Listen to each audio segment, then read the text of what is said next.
कुछ दर्दनाक तस्वीरें भी सामने आ रही हैं। जो तस्वीरें आप देख रहे हैं ये ओडिशा के बालासोर की तस्वीरें, और जैसा कि मैंने आपको बताया था पहले कि अगर भारत के नक्शे को सामने रख दिया जाए तो कश्मीर से कन्याकुमारी तक इस हमले का दंश लगभग सभी राज्यों के लोगों ने झेला है। कहीं पर किसी राज्य के लोग घायल हुए हैं, किसी राज्य के लोग वहां पर मारे गए हैं, चाहे वो महाराष्ट्र हो चाहे वो गुजरात हो, गुजरात के लोग घायल हुए हैं, महाराष्ट्र में कई लोग मारे गए हैं, यूपी में लोगों की जान गई है, ओडिशा में लोगों की जान गई है, तमिलनाडु के टूरिस्ट वहां पर प्रभावित हुए हैं। तो एक पूरे तरीके से अगर ये देखा जाए, इस हमले को भारत के नक्शे पर रख के देखा जाए तो किसी ना किसी रूप में इस हमले का दंश हर भारतीय को मिला है। सीधे हम रुख करेंगे कानपुर का, क्योंकि मातम वहां पर भी है। शुभम द्विवेदी वो शख्स जो वहां पर गए थे जम्मू कश्मीर में टूरिज्म के तौर पर, टूरिस्ट के तौर पर, उन्हें नहीं मालूम था कि उनके साथ क्या होने जा रहा है। रणवीर हमारे साथ वहां पर मौजूद हैं कानपुर में, शुभम द्विवेदी के घर के बाहर ही हैं वो, और आपको बता दें कल ही उनका पार्थिव शरीर रात को वहां पर आया था। रणवीर, इस समय जाहिर सी बात है पूरे इलाके में मातम होगा, पूरे इलाके में लोग शोक में डूबे होंगे, आपने लोगों से बातचीत की होगी, किस रूप में अपना दुख व्यक्त कर रहे हैं, किस रूप में अपनी प्रतिक्रिया व्यक्त कर रहे हैं? देखिए, सिर्फ शोक नहीं है, शोक के साथ साथ गुस्सा भी है। गुस्सा इस बात का कि जिस तरीके से पर्यटकों को निशाना बनाया गया, इसको लेकर के लोगों में बहुत ज़्यादा गुस्सा है। और अगर बात करें अभी इस वक्त माहौल की, तो थोड़ी देर में यहाँ मुख्यमंत्री योगी आदित्यनाथ पहुँचने वाले हैं शुभम के परिवार को संवेदना व्यक्त करने। और आप तस्वीरों में देखिए कि किस तरह से जो ये घर है शुभम द्विवेदी का, यहाँ 2 महीने पहले 12 फरवरी को एक खुशी का मौका था जब शुभम की शादी हुई थी, धूमधाम से शादी हुई और पूरा परिवार एक वेकेशन पे जाना चाहता था। और वो वेकेशन तय हुई 18 अप्रैल। 11 सदस्य इस परिवार के कश्मीर गए इस उम्मीद में कि सुनहरी यादें लेकर के आएंगे, लेकिन जब वो गए तो 23 तारीख को वापस लौटना था। लेकिन उससे पहले ही जो हमला हुआ उसमें जो शुभम की पत्नी है ईशान्या, अभी थोड़ी देर पहले उनसे बात हो रही थी, उन्होंने बताया कि किस तरह से घोड़े पे बैठ के वो लोग घाटी की तरफ गए, एक दुकान पे रुके मैगी खाने के लिए, वहाँ बैठ कर के नूडल्स खा रहे थे। और इसी बीच में एक शख्स आता है, पूछता है किस धर्म के हो। धर्म पूछने के बाद वो फायरिंग करता है और वहाँ से चला जाता है। तो जिस तरह से ये घटना हुई है वो आंखों देखी बयां किया है ईशान्या ने। वो दुल्हन जो 2 महीने पहले तक दुल्हन थी, लेकिन अब उसे लोग विधवा कहेंगे, वो महिला, वो परिवार, हर कोई यहाँ दुख में है, हर कोई परेशानी में है और हर कोई गुस्से में है। और इसी वजह से अभी थोड़ी देर बाद मुख्यमंत्री योगी आदित्यनाथ पहुँचेंगे संवेदना व्यक्त करने के लिए, और साथ ही जो आसपास के लोग हैं वो भी बड़ी संख्या में यहाँ मौजूद हैं। ज़रा कुछ लोगों से भी बात करते हैं कि क्या सिर्फ शोक है या गुस्सा है और लोग क्या चाहते हैं। ज़रा इन लोगों से बात करते हैं। साहब, कहाँ से आए आप? अरे भैया, इनके चाचा हैं, बच्चा जो इनके चाचा है। चाचा है? हाँ। अरे बात कर लो आप। ये बताइए, बस हम आपसे इतना जानना चाहते हैं कि किस तरह का गुस्सा या किस तरह का ये सारा कुछ को लेकर के। अरे आप उनसे बात कर लो, पता है। अरे गुस्सा यही है कि भाई ख़त्म हो ही गए, आतंकवादी मारे तो खतरा तो है। कार्रवाई उनका खिलाफ होना चाहिए कुछ। भाई जो बड़ी कार्रवाई होना चाहिए, नहीं तो ऐसा तो बहुत लफड़ा है। तो ये देखिए शुभम के चाचा हैं जो बात करने की स्थिति में नहीं है। अभी हमने कोशिश की तो इन्होंने कहा कि किसी और से बात कर लीजिए। तो कार्रवाई की मांग कर रहा है परिवार, दुख है, गुस्सा है। और इस दुख और गुस्से की घड़ी में अभी यहाँ पर आप देखिए तमाम सारे जो लोग हैं, न सिर्फ उनके परिवार या रिश्तेदारी में बल्कि आसपास के लोग भी इकट्ठे हो गए हैं। कल देर रात जब पार्थिव शरीर लखनऊ पहुँचा तो मुख्यमंत्री मौजूद थे, तब भी लखनऊ में बहुत सारे लोग उन्हें देखने के लिए उनके पार्थिव शरीर को पहुंचे थे। उसके बाद बिल्कुल रणवीर, इनके दर्द को, इनकी तकलीफ को पूरा देश समझता है और पूरा देश इस परिवार के साथ है। और केवल ये इकलौता परिवार नहीं है। शुभम और उनकी पत्नी शादी के 2 महीने के बाद जम्मू कश्मीर गए थे, उनको नहीं पता था उनके साथ क्या होने वाला। और जो लोगों ने वहां पे कहानियां बताई हैं, जब उनसे पूछा गया तुम्हारा नाम क्या है, जब उनसे पूछा गया तुम्हारा नाम क्या है, तो वो लोग सोच रहे थे कि शायद ये जो आए हैं सुरक्षाकर्मी के ड्रेस उन्होंने पहनी हुई थी, तो उन्होंने सोचा कि शायद मजाक कर रहे हैं। उन्हें नहीं पता था कि थोड़ी देर में गोली मार देंगे। गोली मार दी गई। योगेश गुप्ता हमारे साथ जुड़ रहे हैं पूर्व राजनयिक, तमाम पहलुओं पर बातचीत करने के लिए। योगेश जी, पूरे देश में शोक है इस जिन परिवारों ने दंश झेला है इस आतंक को लेकर। भारत ने एक्शन कुछ लिए हैं, कदम कुछ उठाए हैं। इन एक्शंस को आप किस तरीके से देखते हैं और क्या आपको लगता है कि आगे आने वाले दिनों में कुछ और कड़े कदम उठाए जाने चाहिए? देखिए, ये जो हादसा हुआ है बहुत ही अफसोसजनक है और बहुत ही मतलब ब्रूटल है। जैसे कहते हैं कि बिल्कुल बेचारे 26 लोग जो है उनको बिना किसी कारण, और यंग लोग उनको अधिकतर फालतू उनको मतलब ऐसे गोली मारी जाती है just because they belong to a particular religion, और बिना किसी कारण बिना किसी दोष के मतलब वो बेचारे वहाँ पर घूमने के लिए गए थे और उनको इस तरह से टेररिस्ट जो है उन्होंने उनकी हत्या की, निर्मम तरीके से हत्या की। तो इससे बहुत ज़्यादा गुस्सा है देश में, और ये अपने तरह का जो है एक बहुत ही भयानक किस्म का इंसिडेंट हुआ है। और पाकिस्तान जो है एक तरफ तो कह रहा था कि वो हमसे रिश्ते सुधारना चाहते हैं, सीज फायर की बात कर रहा था, उसके बाद इस तरह की बात होती है। फिर अभी फ़िलहाल में उनके आर्मी चीफ के स्टेटमेंट्स भी जो आए थे वो बहुत एग्रेसिव और होस्टाइल किस्म के थे।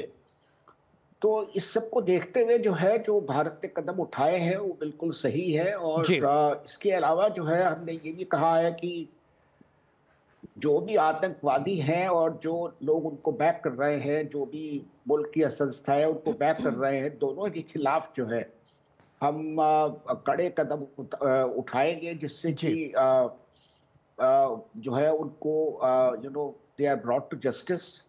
तो अब हमारी सुरक्षा एजेंसियां वगैरह जो है, इंटेलिजेंस एजेंसी वगैरह, ये लोग आइडेंटिफाई हो गए हैं, इन लोगों की तलाश जारी है, कहाँ छिपे हुए हैं ये लोग और किसने इन लोगों का साथ दिया था। योगेश जी आएंगे आपके पास आएंगे, तमाम पहलुओं पर आपसे हम चर्चा करेंगे, विस्तार से चर्चा करेंगे, क्योंकि लगातार इस खबर पर हम बने हुए हैं और आप तक, दर्शकों तक सही जानकारी पहुंचे, सटीक जानकारी पहुंचे, पल पल का अपडेट पहुंचे, इसके लिए हमारे संवाददाताओं की पूरी टीम इस समय जुटी हुई है। राजीव रंजन 2 दिन से जम्मू कश्मीर में मौजूद हैं, पल पल की जानकारी, पल पल का अपडेट दे रहे हैं। प्रशांत, पॉलिटिकल जो मूवमेंट हो रहा है देश के अंदर, जो पॉलिटिकल हलचल है इस पूरे मामले को लेकर, जो गहमा गहमी हो रही है, उस पर नजर रखे हैं, पल पल की जानकारी दे रहे हैं।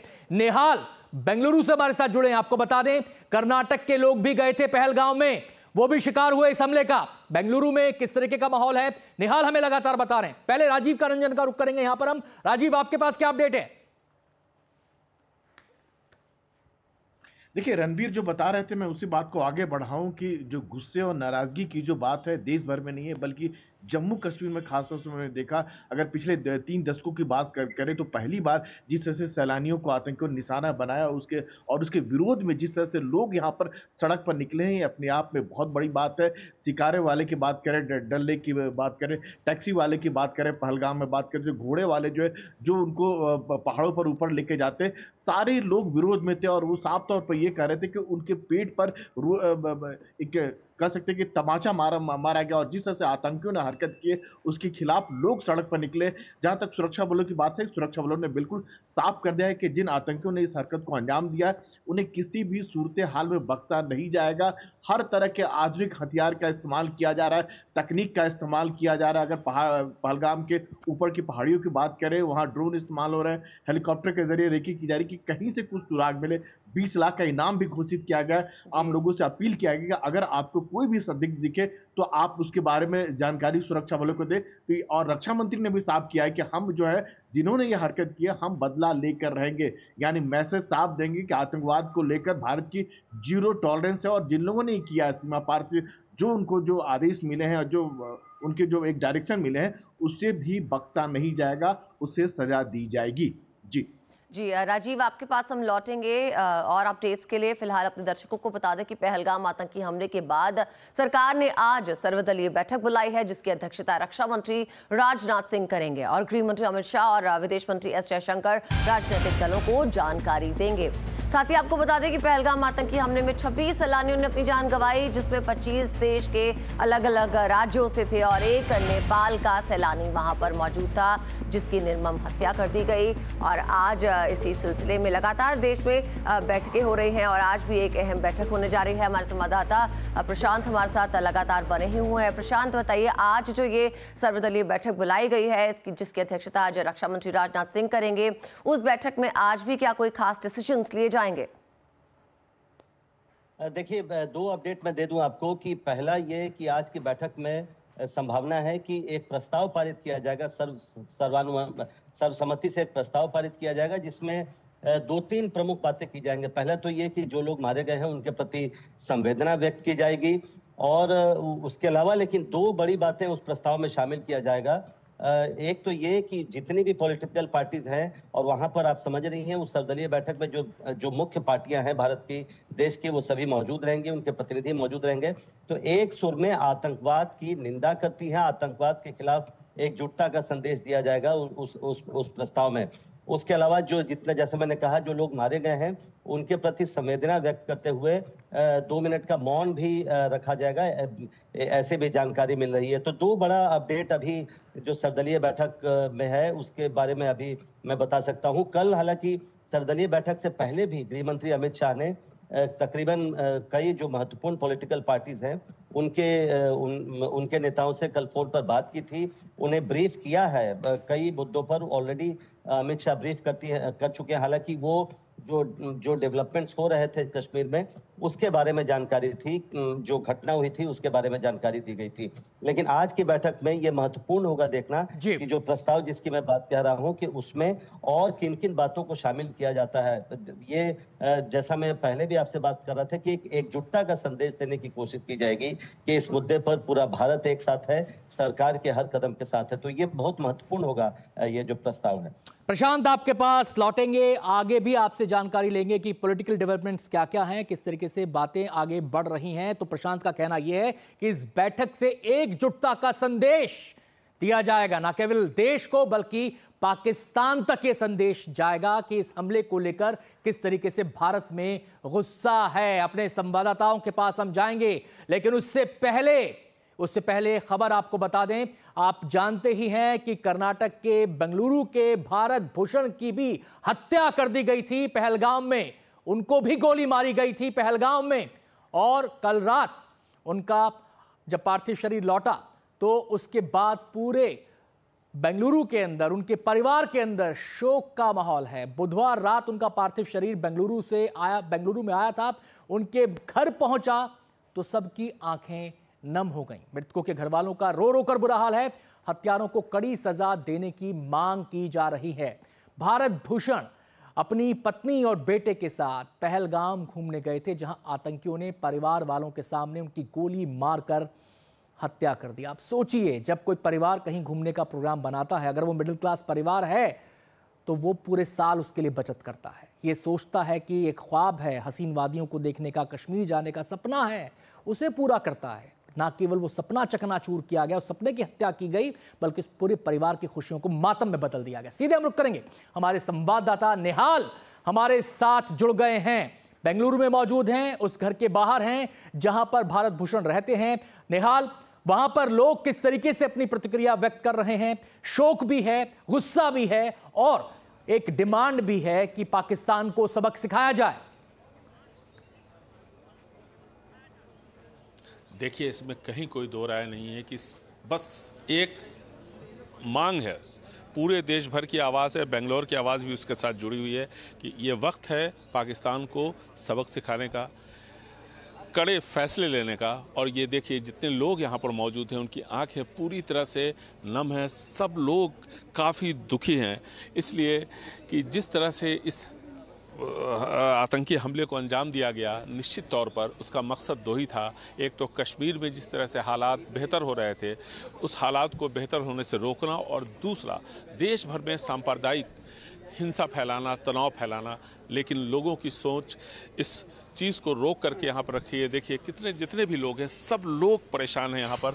फिलहाल कर्नाटका के मुख्यमंत्री यहाँ मौजूद हैं भरत भूषण जी के घर पे, और जो दूसरे हमारे मंजुनाथ जी, उनका शव ले जाया गया है शिवमोगा। आपसे थोड़ी देर में पहुँच जाएगा, आपसे थोड़ी देर बाद यहाँ पर कर्नाटका के गवर्नर भी आएंगे। लेकिन जितने लोगों से हमने बात की है सब लोग यही चाहते हैं कि ये वक्त है सख्त कार्रवाई का।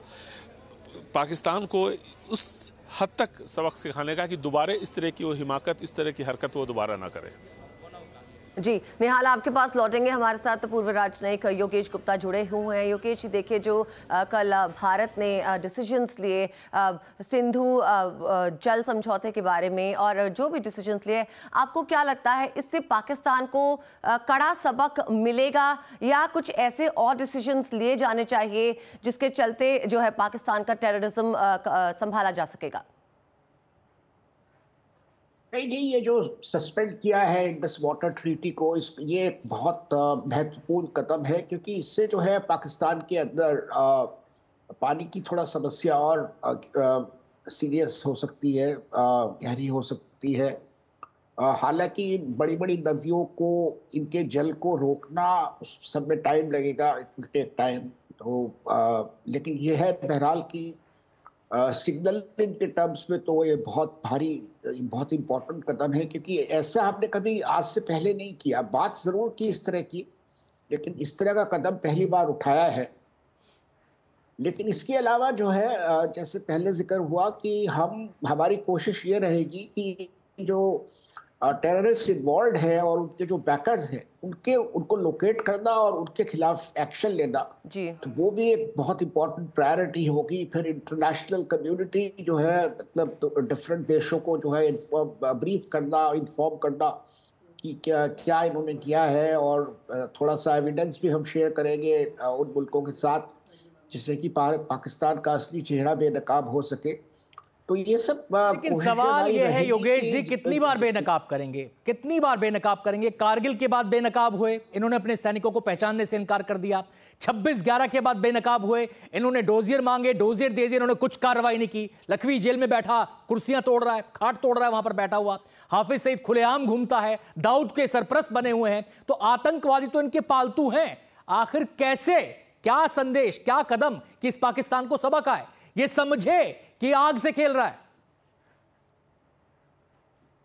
देखिए, इसका तो यही जवाब है कि जितना मतलब हम इसको डिसाइसिव तरीके से इनको हिट कर सकते हैं, डिसाइसिव तरीके से इनके ऊपर प्रहार कर सकते हैं, हर तरह से, चाहे वो डिप्लोमेटिक है, पॉलिटिकल है, इकोनॉमिक है, या in terms of direct action है, जो भी इनके ठिकाने हैं, उनकी बॉम्बिंग है, जो लोग हैं जहाँ पे भी है उनको पकड़ने की, मतलब जो भी योजना बना सकते हैं, तो सब ये सब एक्शन हमें लेने पड़ेंगे। तो काफ़ी हम लोगों ने वैसे इसमें देखिए सक्सेस भी हासिल करी है ओवर द इयर्स।